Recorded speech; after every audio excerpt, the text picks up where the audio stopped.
So today we're talking about continuous integration, continuous happiness.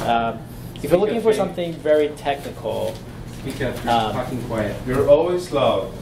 So you should be louder. All right, thanks, guys.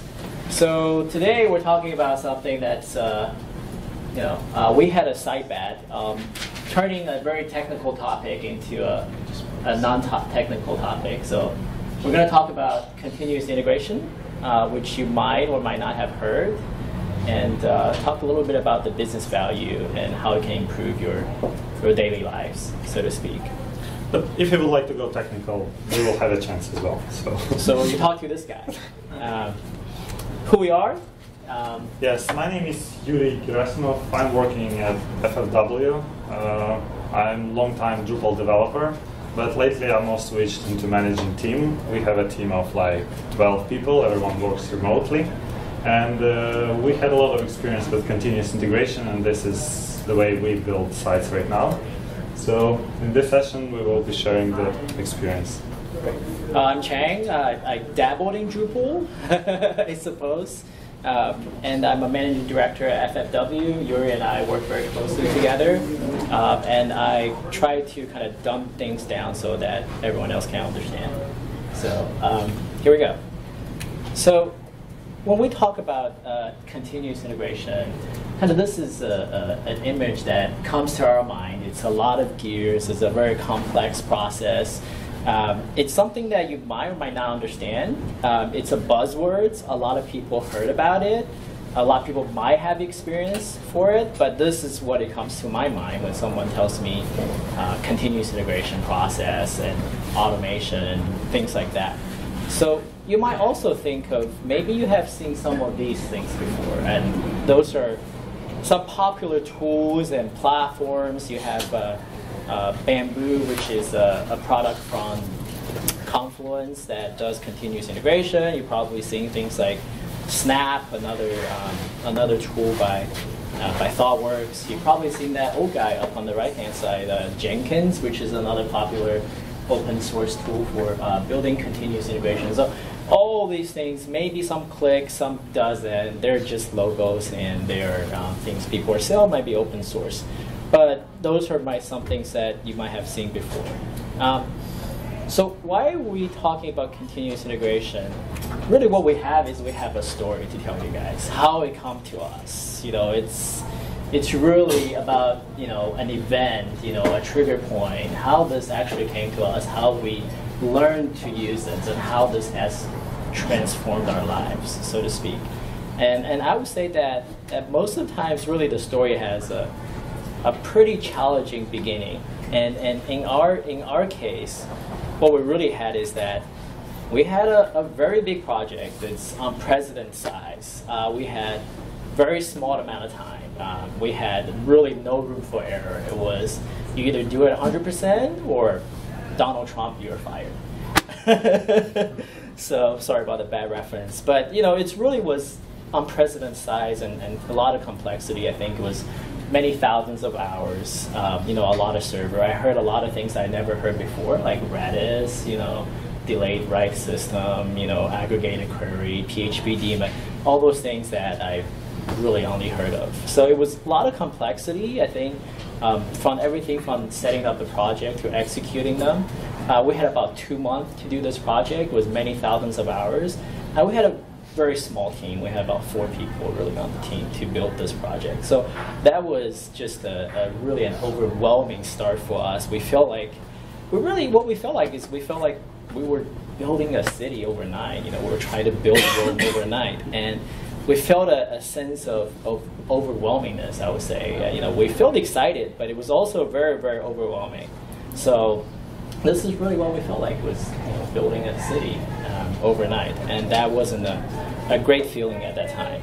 So, clock is ticking. The time is running out fast. What do we do? What do we do? And, we're trying to think.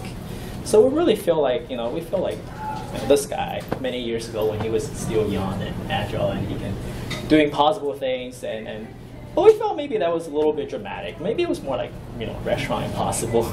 It wasn't, the world wasn't going to end if we didn't do this. So maybe it was just for entertainment. We wanted to challenge ourselves. Maybe it was just not instead of Mission Impossible could be Restaurant Impossible.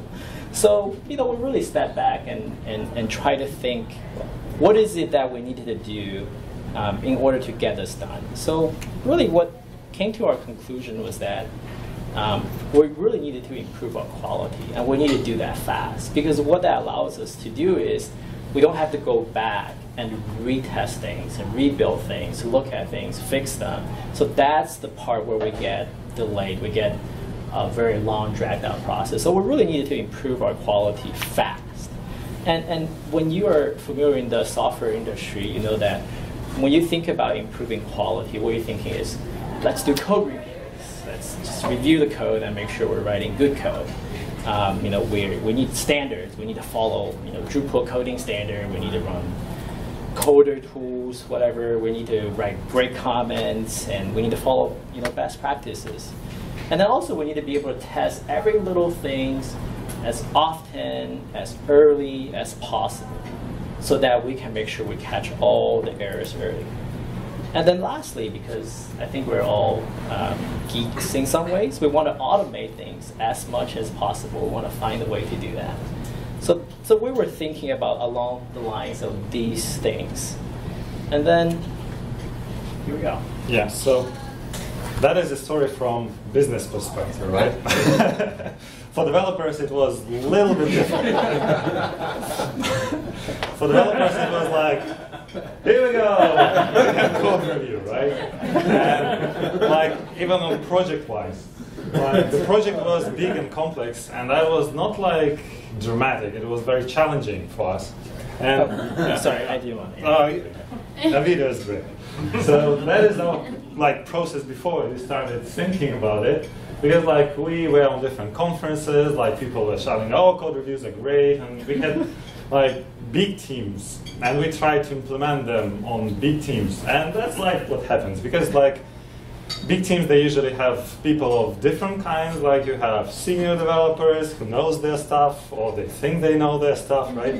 And you have junior developers who really pray that something like that will not happen. But usually, when new developer comes into the team, it's everyone tries to point him out where his place is, right? And that was our culture, and we really didn't like it because it discouraged people to learn new things. So that was the main cultural thing for us. We understood that, yes, in this kind of behavior, we are not going to tackle big projects with very stressful timelines, with budgets, and everything that Chang told, right? So we started working on code review. Another thing is that on big teams you have all kinds of thinking about how code should look like. So it's this beautiful example, everyone thinks that they have their own way, and that's the right way. So, it makes sense, and usually senior developers who have 10 years of experience, they have reasons behind that. But still, when you need to deliver the project on the very tight deadline, you need to have some kind of agreement. So when you will do review of other person's code, you will not take a look at his code style. You will understand that, okay, code style is something that we agreed on. We need to think about really productive comments. Another nice thing is about the quality assurance. So quality assurance looks like this for us. So we didn't test things before we actually started delivering that to dev environment, staging environment, something that client usually would be able to look at, and that was pretty late already. Right? Because we said, okay, this is the, and we have quality assurance separately, people, dedicated team. And what they did is they jump on the project at some period of time and okay, this is the sprint and now how things are going to work. And they usually skip a couple of things because they didn't know how things are working. They were not following the whole process. And that's what happened. We were testing everything at once, at some stages, and sometimes we skipped very important things that the client was screaming at them. The next day we delivered the solution to them. And there was another problem, that's even like worse than this one. The problem of doing deployments. So when we do deployments, it's usually some process that our sysadmin went to the back room, closed the door, put the sign "Do Not Disturb," and he gone for like 5 hours, right? And we really okay, now team can only just give him coffee or do something bring some food, but we were not be able to help him because we didn't know the knowledge about all our infrastructure. And the project that we are talking about is I don't remember, about 30 servers, and we need to deploy multiple applications at once. So it was not only Drupal, it was Drupal, few Symfony applications, a lot of technical stuff, right? And so our sysadmin had a hard time of doing that. And the worst part is that we had only one sysadmin for the project. So if he fails, we fail all the team and we fail all the project. So the situation was look like this, right? So we could only he gave us a promise about when he's going to do that, but we didn't have any influence on that process. So that was kind of very bad point of our process, especially because we had a single point of failure. And it's really bad. Even if you have another sysadmin, they can go for the vacation and they are human beings, something can happen. So we started thinking about how we can improve our process. And usual way, you start Google. And automated code review, test, deploy, whatever words we could think of. And I did continuous integration first part. So we decided, okay, we heard about continuous integration a lot on different talks, and everyone is doing that. It's story about big data, right? It's everyone think that they do it, but actually nobody does that properly. So we were thinking about two things. So technical aspect, we had a lot of sources what to do. We had all these solutions about Jenkins and all the tools, but it was more about how we can involve our cultural development. So we decided to go for the pretty simple rules, and I think that they were pretty effective. So first rule, our code review process. So we agreed that we should not take any code review personal. That's a very important thing. And that took us some time to actually get people to understand, this is your colleague, and if you will be too hard on him, next code review will be after him. So he will do exactly the same to you. So some rules if you have big teams. First of all, educate your senior developers that they should be way more gentle on junior developers. Otherwise, they will still try to prove themselves on the company level, how good they are. And it's not about pointing how bad the other person is. It's about how to do things better so you will not need to fix those things afterwards. And I got very lucky on our team. We had more senior developers than junior ones. So we were able to, and we were very big friends of each other. So nobody took personal things on about the code and solutions that they were delivering. So that was very lucky. On other parts, when you have junior developers reviewing senior developers' code, that's another tricky situation, because junior developers, they will think that, oh, that guy is senior, he's doing all this stuff for so many years. I should learn the code. I should not on any circumstances criticize it. And it's not right. If you do not understand anything in that code, you should ask. It's not about you need to point where mistakes are. Probably you will not find them early, in the beginning. It's more about, oh, I don't understand how this piece works. And this is a very big thing in education, you should not be shy of asking questions. And when you're reviewing somebody else's code, if you think that that person is way more advanced than you, you should spend way more time on actually learning how he thinks and how he built the solution. In this way, you can learn something, right? Also, we try to introduce the idea of if you review the code And if there is a bug on there, but you missed it, you will be fixing it, right? So the idea is that it's not very easy to track, but we still had like, okay, this piece of functionality, this person developed, and that was the person who actually reviewed that. So any bug in that piece of functionality, reviewers should fix. So everyone would take extra responsibility on actually doing things right on code review level. And it's sometimes very hard to define who is responsible for what. And actually this process is actually to distribute responsibility, right? There is no one who is actually, I'm the master of this module, nobody take a look at this. But we try to introduce this practice, and it helps people to actually not just review, like scan the code, and then just, okay, it's fine, I mean, I trust the person, and it goes to production.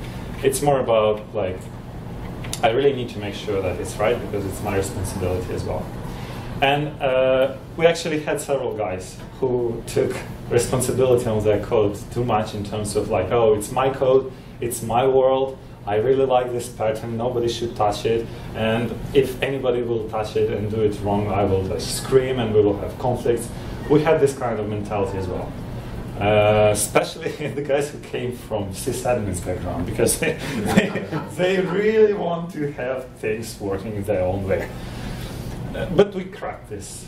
So we didn't let people to sit on the same code for too long. So when they had tasks, we knew that they have this kind of thinking. So we let them work on different parts of the system, like same amount of time. So they couldn't physically to say that something is their own. Like, that's a very big thing as well. Another thing is the coding standards. So coding standards, we have like plenty of them in Drupal. Like, there's a Drupal coding standards, there is like security standards, so you will not put MySQL queries in your templates and stuff. And also there are a lot of tools in the PHP world that can be enhanced and can be used. Like in the previous talks, guys were talking about like cyclomatic, complexity, all the things that are very good for developers. Maybe don't make much sense for project managers, but there are ways of automating this. And continuous integration is something that can help on this part as well.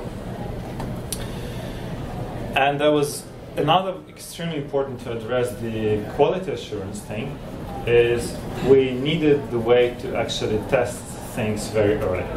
So instead of like deploying all things at once to some environment and then let our QA team to work on it and test everything in and out, we developed the system. We were thinking about developing the system to actually let all the changes to be like atomic, and to build a system that you could actually go and see how these changes are going to behave on your actual website. This is very important when you are delivering some things that actually depend on each other. So you could test every single piece in separate, and then you can test that whole functionality at once, maybe on your staging environment. So we have come up with this guy, and this is our robot, right? And we have developed our continuous integration system to fulfill all these criteria, and that helped us a lot. We will not go into technical details right now. I think we will go to them a little bit later, but we would like to talk about what happened with our project. Yeah. So I think Yuri mentioned, those simple rules are really rules that we implemented, but I think another question to ask us is that how we're able to implement that. I think one of the key things, we had a relatively small team. So in that sense, it was easier to get everyone on the same page. And then maybe it was opportunistic, maybe it was by chance, but that really helped us as well to implement those rules and make sure everyone was on the same page. But I think what happened to our project, and if we didn't succeed, we wouldn't really be here right now. I would say that it was great. It was a great success. Hey. So we really experienced a lot of things we haven't seen before. And I think one of them was that we really cut down our QA cycle. What that means is that traditionally we track how many issues and a regression happens after a project is finished, and that could be something from 30 days all the way to 90 days when you have issues that continues popping up. And we use tools like Jira and use reports to look at that. And with this project, somehow, magically, we only had really majority issue post-launch was 10 days. And then we were mostly issue-free. And then we fulfilled our timeline. It was really built and then checked and done, and we deployed on time. And project management costs we kept really down. So for us, it was a great success. It was something that we really haven't experienced before. And for us, it was unprecedented, and partially it's not due to all the tools and technology we introduced, but a principle that we followed that became very helpful to us. So what we really think is that, more importantly, to all those new technology practice, fancy things that we introduced a cultural change within our organization. And for us, that's really more important than any tools you adopt, any new technology you create, or any buzzwords that you're following. It's more importantly, it's about a cultural change. So that cultural change, I think, really is presented in several different facets. So one of them is we really see a lot of collaboration. So all of our guys become like minions. Oh, sorry. So they become like they're not best buddies yet, but because through kind of reviewing each other's code and also learn to follow the standard, because Yuri has shown we have this robot, that means that if you don't follow standard, if your code is not reviewed, they're not really checked into the into the main thing. So then that means that developers are collaborating much more with each other. They're sharing knowledge of how they're building things and sharing the best practices. They no longer just work on their little task and little functionality in their corner and then deploy them. They're sharing that responsibility. They're sharing those functionality and features. So collaboration has been great, and I think we have seen a lot of increase on that front. We also see improved competency level. So they're all Jedis. We all follow the coding standards. People learn how many spaces that they need to indent in their code, and how to write their if-else, how to close their square brackets and things like that. But also I think their knowledge, their coding level improves from that peer review process, and I think that has really been the key. And we see the competency level across the whole team improved based on the process that we have introduced. So, and I think one of the thing that Yuri has mentioned earlier that we think is the most important is that it's the culture of DevOps, it's the culture of deployments.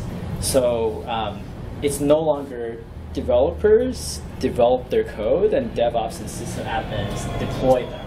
It's no longer two separate functions.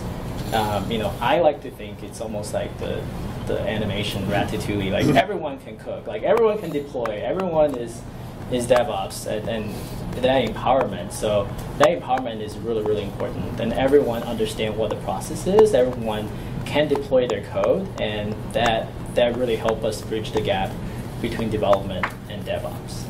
So that for us are the cultural change that we're seeing based on the practice that we have instituted in that. So, good. Regarding the organization change.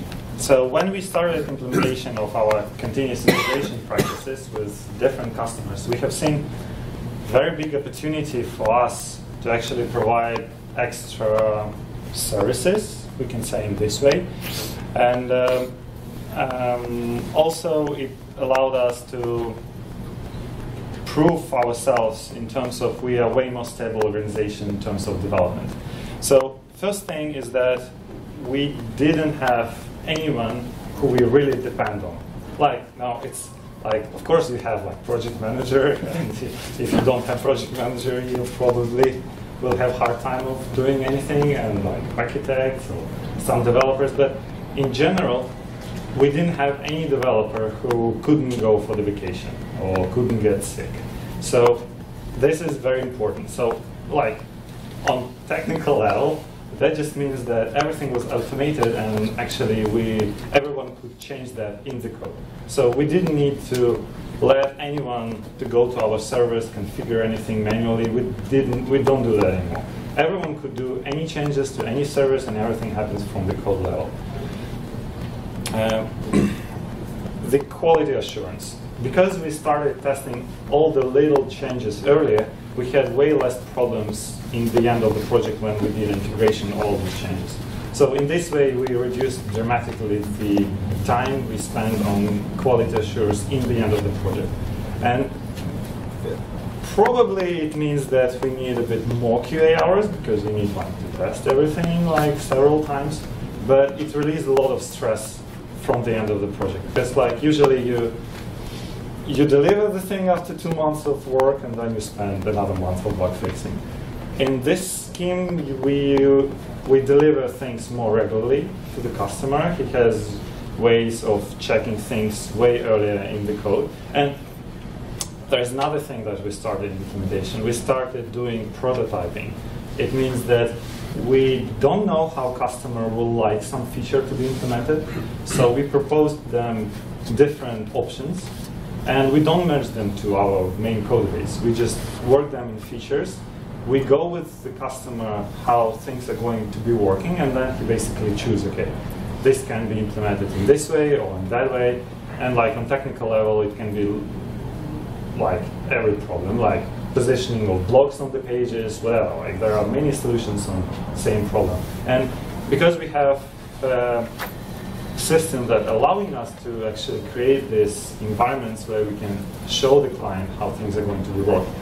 And because it's so cheap to us, we were able to use that a lot. And this, of course, reduces our QA cycle. And I was just going to say that, like I said earlier, that we're usually one of the big thing for us, as an agency is that we always see a lot of problem post-deployment. So developers have to fix issues 30 days, 60 days, and you get customers sending email complaining about things that hasn't been fixed. And that's really lost business opportunity, and that's cost for us. And through this, we have been constantly tracking in our project management software on kind of average time, using the CI process and without using the CI process, how many issues we're actually seeing for what length of time. And what we have seen is using this process that the average length has really dramatically reduced. And that's great for us. And I think for any organization, it's a huge saving for them. So. Another very big thing that we were able to tackle with our process is actually working with some organizations that have internal teams. And I hope this one will work. So all the team work very efficient, like very on time. And when we have developers who are internal to an organization that is our client, so they're basically external to us, that is kind of very scary process because usually the client, they want to integrate them into the team so they can learn, they can work with you, and then you have another person you don't know how to actually to deal with. Like, should you like let them code and then you will do bug fixing, or like you don't know how good that person is he going to follow your way, all your practices? But if we build this system that actually encourages the cooperation and collaboration on things, and everyone works in exactly the same way, this task is achievable. So we work with a number of organizations. They have their internal development team. They also create these pull requests, right? We work on GitHub, and we do review of their work. And in this way, we can ensure that we don't let external bugs to get in. We generate only internal ones. And vice versa. I mean, they were able to see how we are working and what we do. So it's way easy to get new developers in your team if you have a system that encourages collaboration. Yeah. Like Yuri said, so it goes both ways. Some of our clients have one developer in-house, and this helps us bring them into our process, get them to the same standard, the same level, or the same code quality. We all work together, collaborate. And at the same time, we have clients where we're helping them. They have a very large team, but our developer is also folded into the process, and it helps really tremendously to incorporate development resources into projects through this process. And that brought to a very big part of our title of the session. That's our happiness. So after implementing these techniques, we found our development process way less stressful. It's more predictable. I mean, if we fail very early, and we still have time to come back and restore our process and communicate to the client, and all these expectations line up gets way more easier. And finally, technical details. So, some of the things that you can bring to your technical team, what we are actually using. So, the biggest shift for collaboration that we had is starting using these guys. So, we started using GitHub. And there are multiple solutions that are alternatives, but the idea is that your system should have ability to create pull requests, that is a set of changes that can be reviewed by anyone. So more better system you have, if it's easier for your developers to check the code that is coming in, if they can put comments anywhere, they can have all these discussions, that's the better. So that was the first step for us. The second step, we were introducing actual continuous integration, right? So we have been using Jenkins. And we settled up on Jenkins because it has UI, so you can actually go there and trigger some jobs. And there is a nice plugin in Jenkins to work with GitHub. So when you create a pull request, you can actually trigger some job. And in our case, we do all this like code styles checks, all these kind of checks that developers love. And then we also create an environment for QA team and other developers to actually go and test how this change is going to affect the site. That's a very big thing. And another like big buzz tool, that is Ansible. So Ansible, if you're not familiar with DevOps side, is the way of making your shell script look a little bit better. So that's like very basic thing. And the idea is that you run your configuration through Ansible. You can configure your web servers, like any type of servers. There are a lot of like recipes, like playbooks, and all that kind of stuff that can help you. So in this way, we scripted all our process of setting up servers, setting up environments in Ansible, that all these scripts lives in our GitHub repository. So in this way, we don't have our super guru, who is only the person who has access to our servers. Like everyone could set them up, and on each pull request, we will actually trigger those jobs. Not all of them, of course, but the ones that specially build the sites, that execute tests, like the things that you usually need to change during the development cycle of the project. So in this way, like some real life example, if somebody uploads the library, that is like custom library that doesn't follow any Drupal standards, it's no problem to exclude that library from any code sniffers, any checks. So in this way, you will not have thousands of warnings at once just because you introduced another library. And that should be fine. And exactly the same if you introduce another testing system. It's like no problem to just write another Ansible part, and it got hooked up. You start testing everything on your pull requests. So these are the main things. And what we also have done, we have created open source project that's called CI Box. And the idea is that we have scripted all this workflow into multiple Ansible scripts. And there are like 2 of them. The main one is actually you deploy the whole system of Jenkins and all the jobs for Jenkins on some server. And we use DigitalOcean for our continuous integration. So you can create a droplet in DigitalOcean that is just virtual machine. You can write down your root password in your Ansible script. You can run it, and it will send the whole LAMP stack, Solr, like whatever you will need for all your continuous integration setup. That's the first thing. Another one is you can generate the skeleton for your repository that will live in your GitHub. And beside of the all scripts to build everything, we also have a Vagrant box. Because we all develop in Vagrant boxes, virtual machines, multiple platforms. If you haven't used it, like, take a look at this. It's very, very good thing.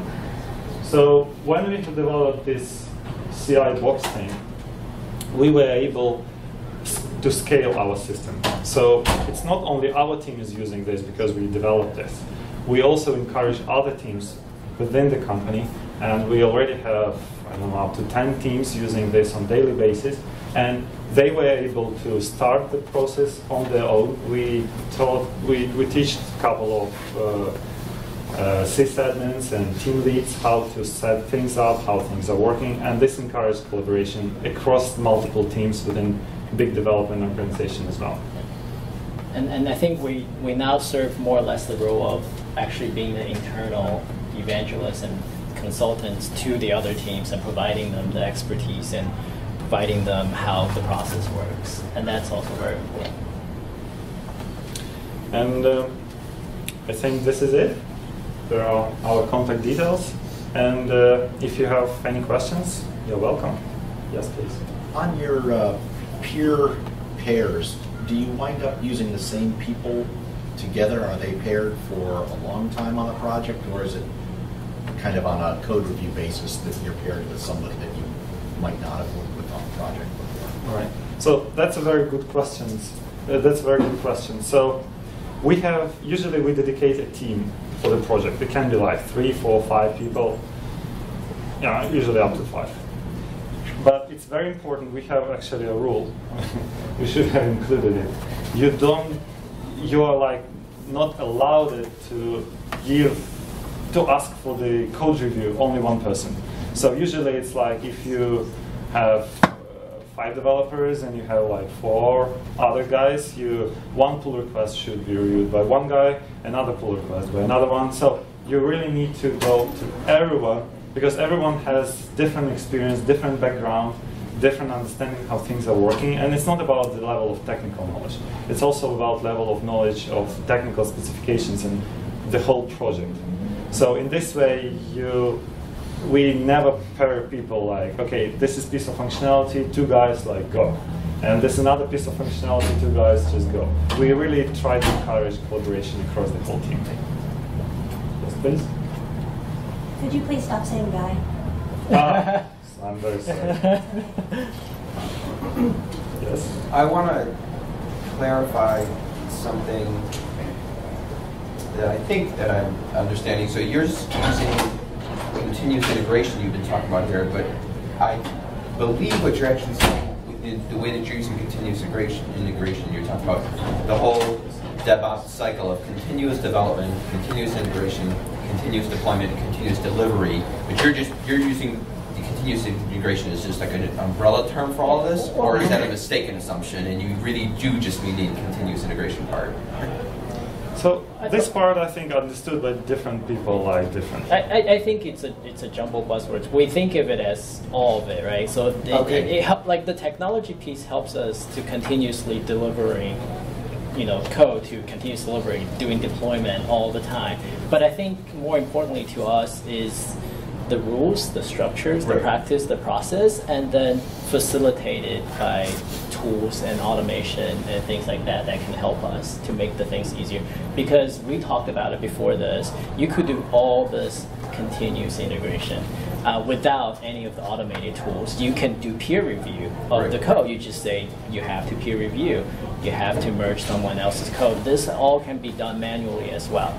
So we think of it more as a process. I understood the process and the culture, but what I was asking about, and I think, so the answer to my question is yes, that when you guys are saying continuous integration, you're just choosing to use that one term, but to you, that one term, you're talking about the whole kind of DevOps cycle and the whole DevOps culture. Yeah, we can be more specific on that. So the difference, like my understanding, I'm sure like everyone has their own, like continuous integration is to run something on every build, every pull request, some action, right, on every commit. Okay.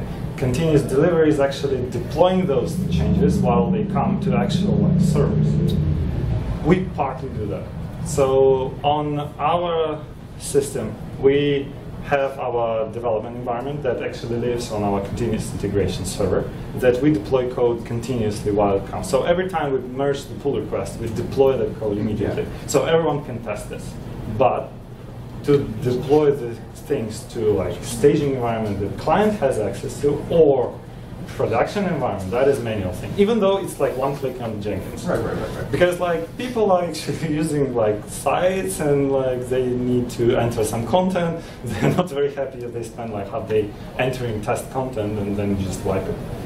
So we like do, I think, everything in little bits. Yes, please. How do you do the code review?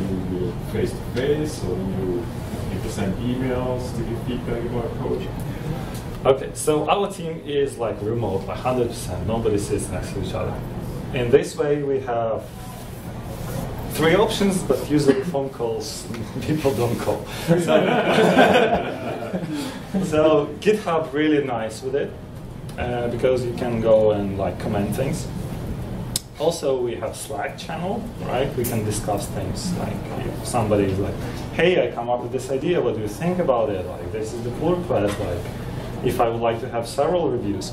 But that is very applicable to small pieces of changes. When we need the big ones, like if it's like completely new feature, yes, we do have a Skype call, usually peer, and then we just go through every single line to explain how things are working. So we don't do face-to-face communication, but I think we just substitute it with online tools.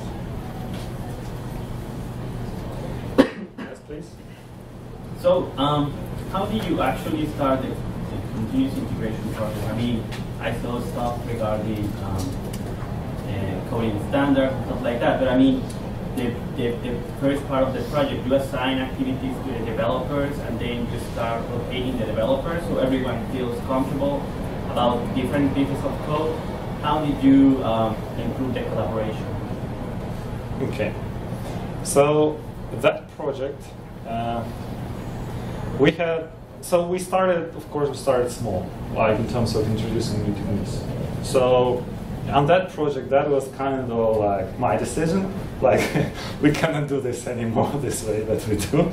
And I said like, okay, and I had a very good guy who has very deep sysadmin knowledge, and asked him, okay, how long do you think it will take you to set up this like continuous integration stuff, and at least to run the code style checks. Like, don't do anything else, just like spin up the server, set it up. And he's like one day, okay, let's do it one day. Like, we start. And then next week we came back to this. And we introduced like another couple of code sniffers. And then next week introduced, and I remember there were some articles on the internet, even on Drupal Planet, about these builds and spinning up the sites on the build for the GitHub. So another week we spent another little time on that. And by the end of the project, we had like a lot of things that helped us.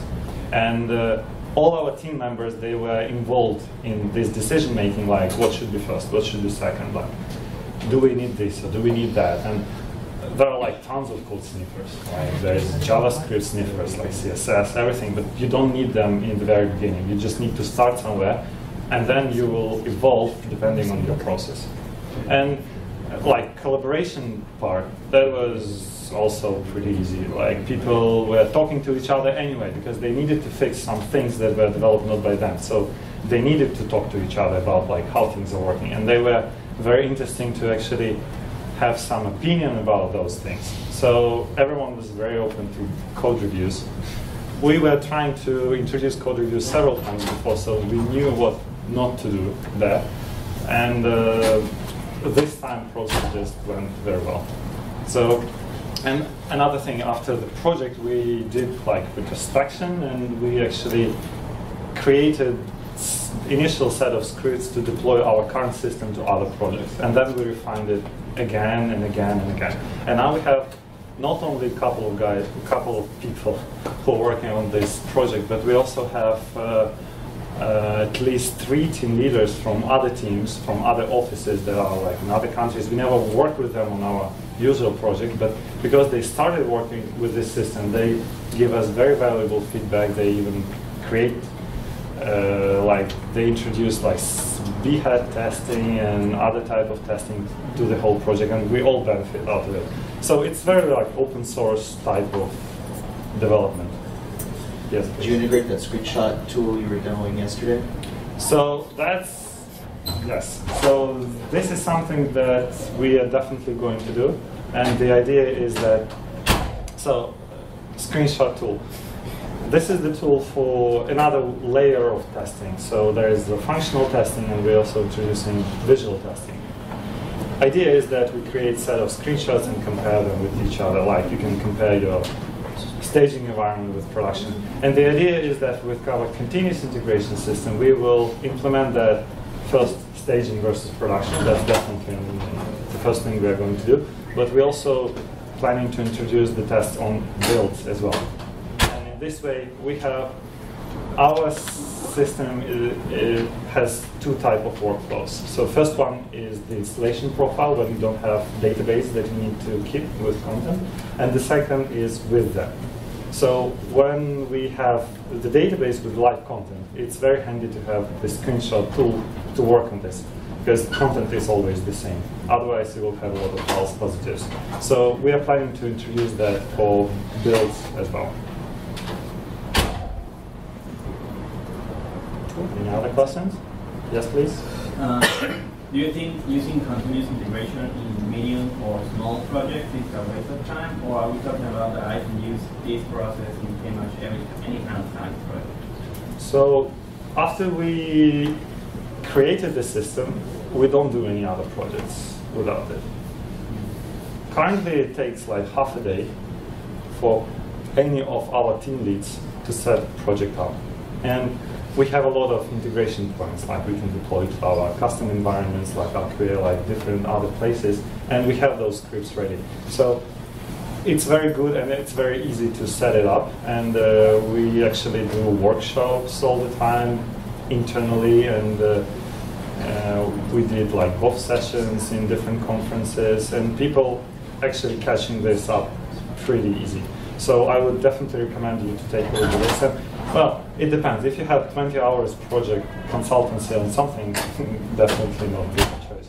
If you have something that you will work like a month, and you would like to start doing something, yes, I think spending like a day at it, it will be very worth it.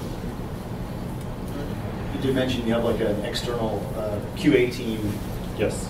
How do you guys use them? I mean, as far as when do they get involved and do their QA stuff in this whole process? And do you just set them loose on like the user stories and they just go through and make sure they're being done at the end of the sprint, or do they do them as things are being deployed? Right.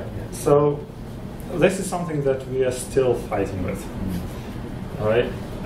I can tell you how it was before and why it's not good. Before it was like sprint, user stories. Of course, a couple of them are not relevant, and some of them are new, and nobody put documentation. And then QA people starting like, okay, now we start testing, and this thing is not working. Oh, it's another sprint. Okay, and what about this piece? And it's like a lot of communication with project manager, with team lead, and it's like too much. What we're trying to do now is to introduce QA very early in the project, like even when we do kickoff with the client, like first time meeting, introduction to the team. We have a QA person who doesn't interact that much, but who listen about what is going to happen, how people were solving this, what problems they have, so he understands the main idea of the project. It's not something that just drops on him with 50 pages document with RFP. It's something that he already understands. And QA team, they have several people who actually do that, and they, of course, communicate to each other much better. I mean, they are like, they sometimes sit next to each other, I mean, in other teams, but they get very early on the project, they understand it better, and sometimes they even drive the process of testing. Instead of we introduce them, they tell us, like, oh, by the sprint plan, you actually had to deliver this and this and this where it's happening. So in this way, we eliminate this huge distance between development team and QA. Yes, please. Sorry. Besides the the essential roles, which will be developers and sysadmin and stuff, what other non-technical roles you need in the continuous integration process? Like, for example, I mean, sometimes we underestimate other non-technical people inside the project, like project management. So, project manager is the person who clicks the button to deploy to production for us. Like, really, we automated everything for that. So, and exactly the same for staging environment. So on technical level, project manager is like extremely important. We don't allow anyone to touch the Jenkins dashboard to deploy these kind of jobs. And project manager is definitely the person who knows the best about what clients think about us, right? So this is a very big role. QA person is also a very big role. They work tightly with project manager and development team. And everyone else is just like developers. We don't have anyone like you are DevOps, or you are sysadmin, or you are front end, or you are something else. We're like everyone just developers. And yes, we have some kind of specialization sometimes, but we try to eliminate those differences. So in this way, we have this ability to exchange people, like person can do knowledge sharing by going to other team. And non-technical team members are usually just project managers and QAs. And of course, account manager. Yeah, that's the person who is controlling the budgets a bit more. So these are usual setup for our teams, and that works pretty well. Thank you very much.